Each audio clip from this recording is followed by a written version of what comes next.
var gamall skútukarl og gulan þorskinn dró. Hann kaus heldur svítabað en kvennan far og svall í koti innan bjó. Og aldrei sá skvendur gamli eyða nokkru fé og aldrei fékk hann frí. Var daufur að skemmta sér og dansspor aldrei sté en valdi koti syngdu í. Frá því seinni heimsstyrjöldinni lauk hafa átt sér stað miklar breytingar á högum Íslendinga. Með bættri afkomu þjóðarinnar hafa byggingarframkvæmdir stóraukist. Ný íbúðarhverfi spretta upp hvert á fætur öðru og fólki fækkar í braggahverfum sem þessum. Í nýju hverfunum að vaxa úr grasi fjölmennir árgangar barna sem alast upp við betri kjör en áður hafa þekkst á Íslandi. Það leyti sem börn þessi komast á táningaldur nær Bítlaæðið til Íslands.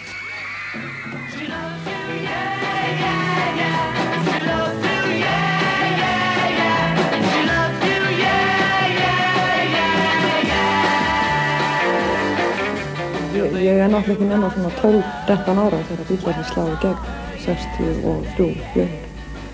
Og það kannski fyrsta músíkin í rauninni sem maður heyrir.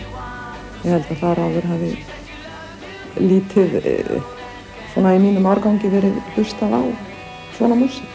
Kannski Klipp eða eitthvað svoleiðis.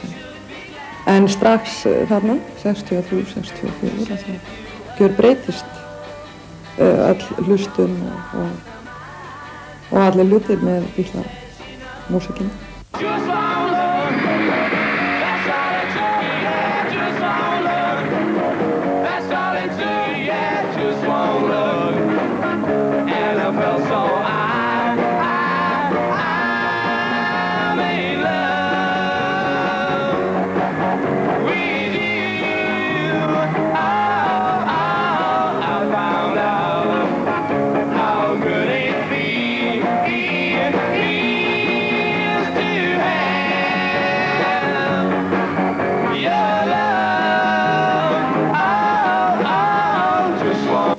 En það má eiginlega segja að 544 hafi verið svona fyrsta alvöru unglingarhljómsveitir.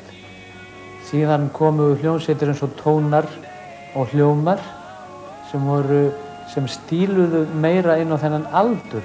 Lúdósessin hann var fyrir kannski breiðari hóp, en Tónarnir og Hljómar byrjuðu svona svipað leyti.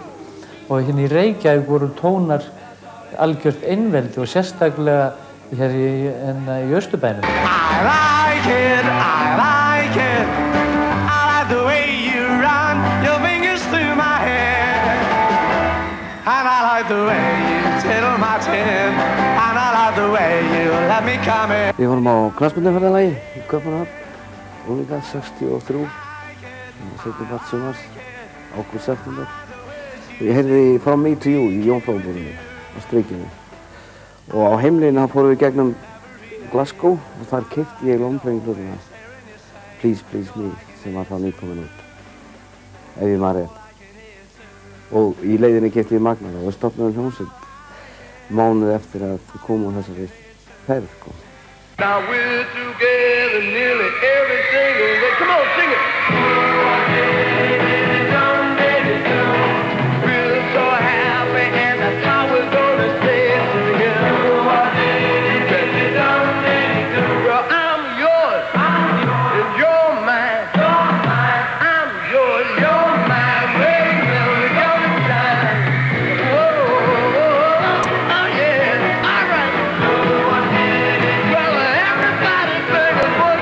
Þetta byrjaði fyrst á því að það átti að greiða niður.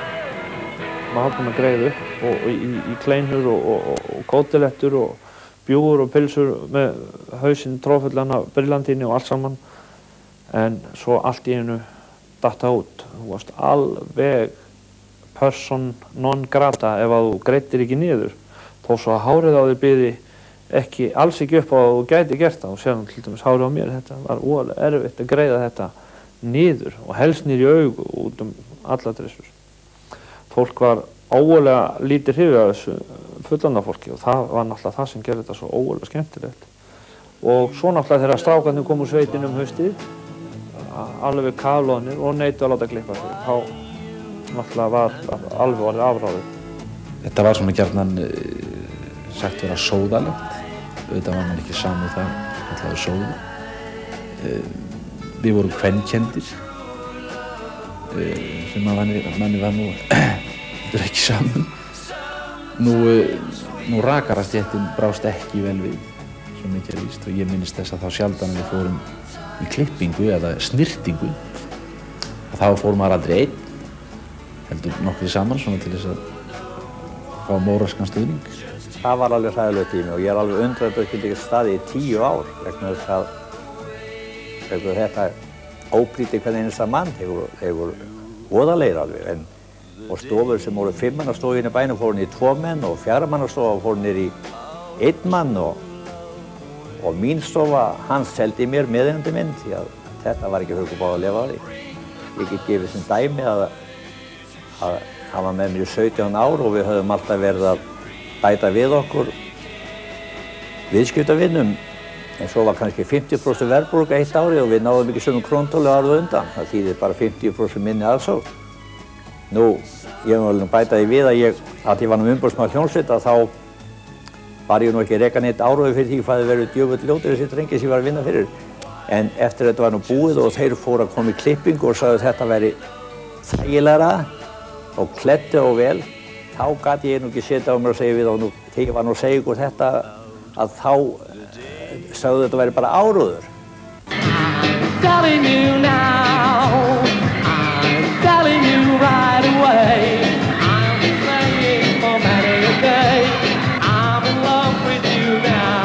Við byrjum að spila nákvæmlega 5. október 63 eftir að við búin að æfa bara í svona 3-4 vikur og það gekk mjög vel sko og í beinum framhald af því var okkur svona seinni part eða miðjan vetur þegar við vorum búin til 4 sko þá var Einar hættur með okkur og Karl var komin í staðinn búið að koma fram á hljómleikum í Háskólabíó sem var svona ákveðið straumkvörf fyrir okkar feril. Þar var allt kolvitlaust og spurðist út allt land og þá fór svona ákveðið svona faraldur af stað alveg eins og eldur í sinni allt landið. Í beinum framhald af því fórum við fyrstu hringferðina landið. Það voru nú ýmsar furðulegar uppákomur vegna þess að þeir voru náttúrulega síðherðir sem gekk ekki þá og þeir voru kallaðir mjög illu nöfnum, sérstaklega eldra fólki. En samt var þetta mjög forvitnanlegt að ég nefni þar að í Ólafsvík að þá var skemmtilegu dansleikur þar. Það var uppselt í húsinu. Öll smá börnin á staðnum sem komist ekki inn á dansleikin voru upp á þækinu og allt eldra fólki í plássunum var bara utan að hlusta.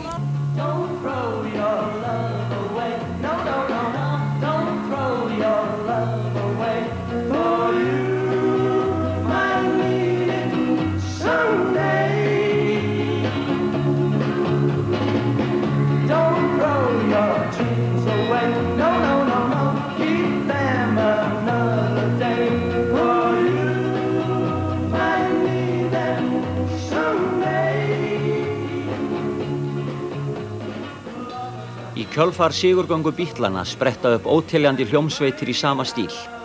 Fyrstar koma hljómsveitir frá Liverpool eins og Gerry and the Pacemakers, The Swinging Blue Jeans, Freddie and the Dreamers og The Searches.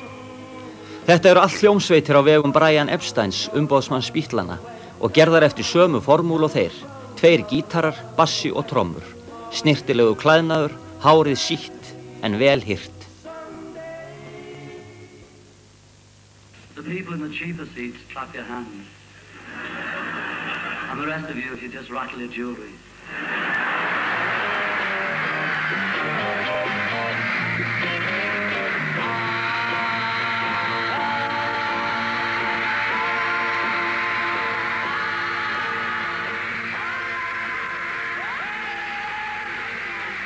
En þó að Beatlarnir litu í fyrstu út fyrir að vera ógnandi byltingarafl, þá urðu foreldrar allan heim tiltölulega fljótir að sætta sig við þá. Brian Epstein hafði skilið markaðinn rétt. Þeir voru að vísu síðhærðir en alltaf með hreint hár.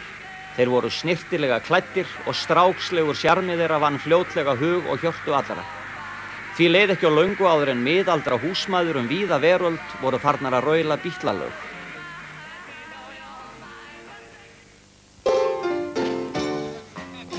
Því var það ekki óeðlilegt að þeir unglingar sem höfðu litið á Bítlana sem uppreist gegn stöðnuðu og leiðinlegu þjóðfélagi leituðu sér að einhverju nýju. Í London og nágrenni hafði hrá amerísk blústónlist átt sífellt meira fylgi að fagna meðal námsmanna. Kvöld eftir kvöld safnaðist fólk þetta saman í lítilli kjallarabúllu sem rekin var af Alex Cornell. Þar gátu menn hlustað á hljómsveit Cornells, Blues Incorporated og á plötur með mönnum eins og Muddy Waters. Fljótlega fetuðu þessi nýju blúsáhugamenn í fótspor Cornells og stofnuðu sínar eigin hljómsveitir. I want you, be no slave. I don't want you, work all day. I don't want your money too. I just wanna make love to you, baby. Love to you, baby. Rolling Stones gengu allstaðar fetinu lengra en Bítlarnir og forðuðust allar málamiðlanir við umhverfið. Hárið var síðar á illa hirt, músikinn hrárri, viltari. Og þeir gerðu lítið í því að vera snirtilega klæddir. Á meðan Bítlarnir sungu ástina, sungu Rolling Stones, mig langar bara til þess að fá það hjá þér. Það má því segja að þeir hafi minnt dálítið á Bítlana áður en Brian Epstein snirtið á til.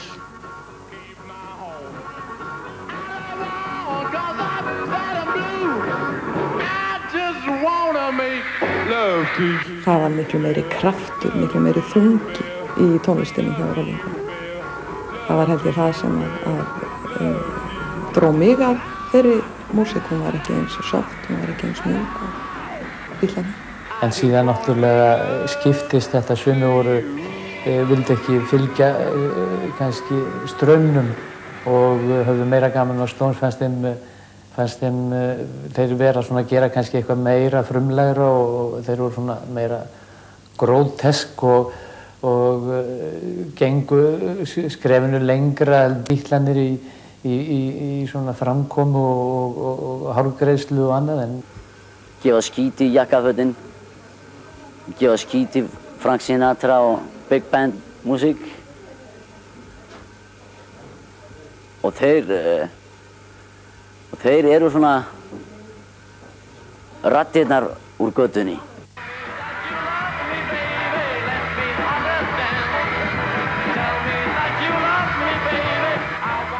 Þó að Rolling Stones hafi höfðað til annars hóps en Bítlarnir, þá var það ekki fyrir þeir fengu lána lag hjá Lennon og McCartney að þeim tókst að komast á vinsældarlista. Reyndar var útsetningur Rolling Stones talsvert öðruvísi en Bítlana.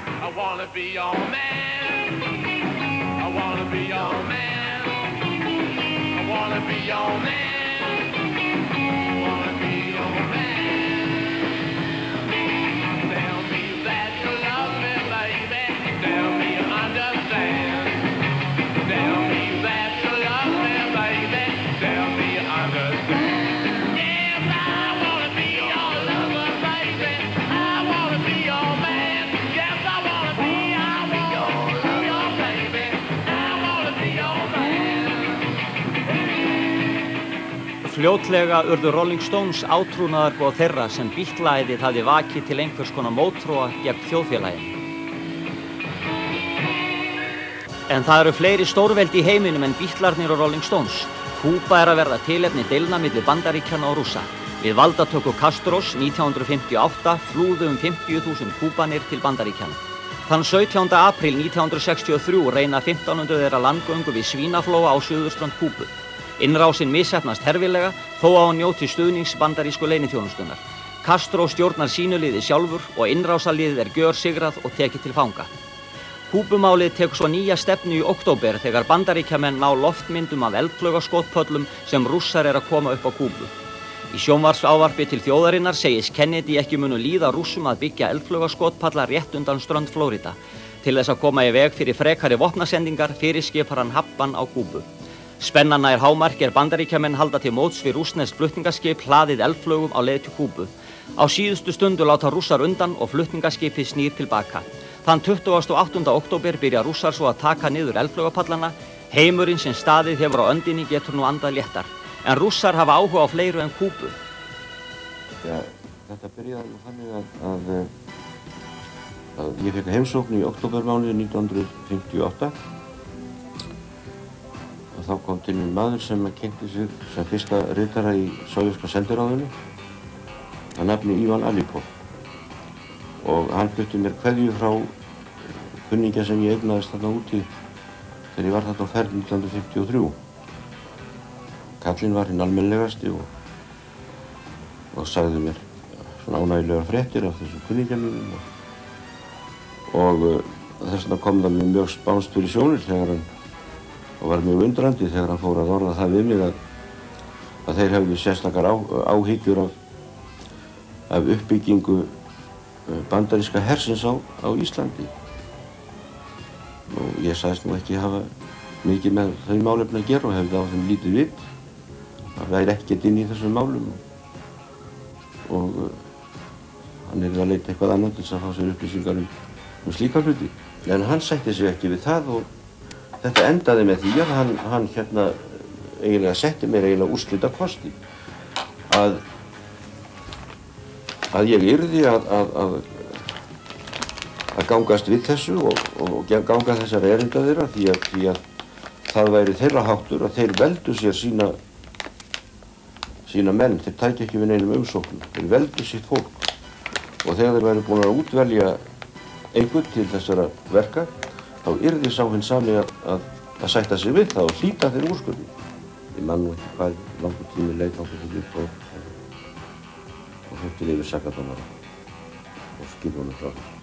Og það var einum rannsóknarlögreglumanni, heldur svona litlum, komið fyrir aftan við framsæti á gólfinu til þess að fylgjast með það sem þetta hittast og síðan vorum við í talstöðarsambandi og fylgdust með ferðum þeirra.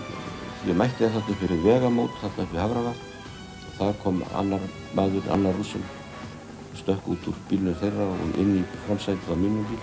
Hann tók ekki eftir neinu svo keyrði mig bara rólega af stað. Og þar við var málið reist. Hann var þetta æði þessu húsi, það var vitlaus. En hann gerði ekkert. Og svo spratt lögreglan þarna upp úr skurðum og upp úr gömlum braggarústum og þetta var búið. It's been a hard day's night, and I've been working like a dog. It's been a hard day's night, I should be sleeping like a log. But when I get home to you, I find the things that you do will make me feel alright. You know I work all day to get your money to buy a thing. 20. ágúst 1964 magnast Bítlaæðið enn á Íslandi sýningar hefjast í Tónabíó á kvikmynd Bítlana A Hard Day's Night. Heiðursgestir á fyrstu sýningu keflvísku Bítlarnir úr Hljómum. Ég man eftir því þegar maður fór á Hard Day's Night á sínum tíma sem var þá sýnd í Tónabíó það fylgdi þessu að fara snemma morguns með rútu til Reykjavíkur og fara í Ríma og kaupa sér bítlaskó og ná sér ykkur staðar í bítlajakka og allt saman sem að færi nú í réttri múnderingu á bíómyndina og koma svo heim seint kvöld alveg svoleiðis heldtekinn af áhrifum. We flew from Glasgow and it was a propeller plane, there was no jets then, show me age. And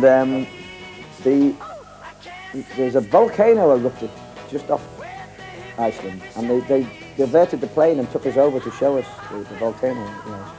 And we came, and the first thing that struck us was it was extremely cold, very cold indeed. And we stayed in a flat opposite the cinema where we played.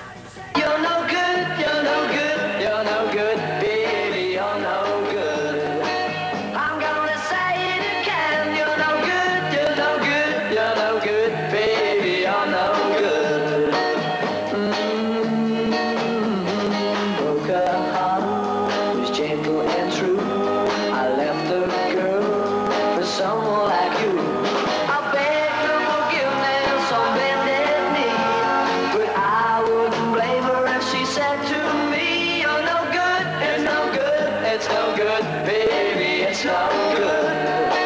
það var náttúrulega æðisleg stemning, en það sem ég man eftir á þessum tónleikum er hérna á öftustu bekkjónum var töluvert af foreldrum sem voru svona að fylgjast með hvort að hvernig þessu myndi reiða af hér, hvort að lætin sem að hefði verið sagt frá á hljómleikum erlendis, hvernig þetta tæki sér nú allt saman út. The police used to come every night to the flat and then take us across the road into the back door of the cinema, and we'd do the show, and the police would take us back across the road again.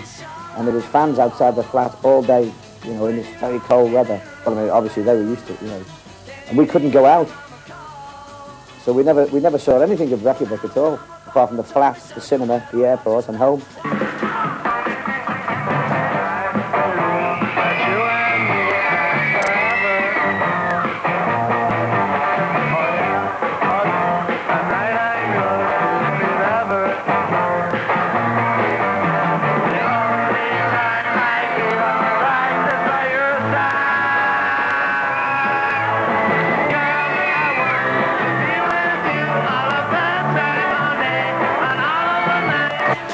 Ég man eftir því þegar við hófum forsvölu niður í Hljóðfærahúsi og þá myndaðist geysilega mikil og löng biðröð. Þetta voru 10 hljómleikar á 5 dögum og við seldum eiginlega upp á allar hljómleikana á 1,5 degi. Maður stóð í langri biðröð fyrir framan Hljóðfærahúsi niður í gamla fálkahúsi, niður í Hafnarstræti til þess að tryggja sig og örugglega mið. En Kings voru þá eitt af stórunafnunum. Við getum sagt næst á eftir Beatlum og Rollingum sko. Og það var því sjálfgefið að við myndum spila með þeim, sem var náttúrulega helmingi meiri upphefð en þegar við spiluðum með Swinging Blue Jeans. Það var virkilega gaman að hitta Ray Davies og félaga. Og ég, í mínum huga er koma þeirra hingað til lands svona hápunkturinn á þessu Beatla-ævi eins og það var gjarnan að kalla hér.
Þetta var eina af bílskólahljómsveitunum sem að spruttu upp all land í kjölfar bíllæðisins. Suma þeirra eru landsfrægar en aðrar náðu aldrei að komast út úr bílskólanum. Næsti þáttur verður að mestu helgaður tísku þessa tímabils og þá eru meðal annars rætt við Henny Hermannsdóttur, Guðlaug Bergmann, Colin Porter og Marianne Faul. En hún átti sinn þátt í að gera Carnaby Street í London að miðstöð tískunar í heiminum. Að lokum skulum við sjá Rolling Stones leika sér að laginu I Got You Babe sem Sonny and Cher gerðu vinsælt.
I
got you.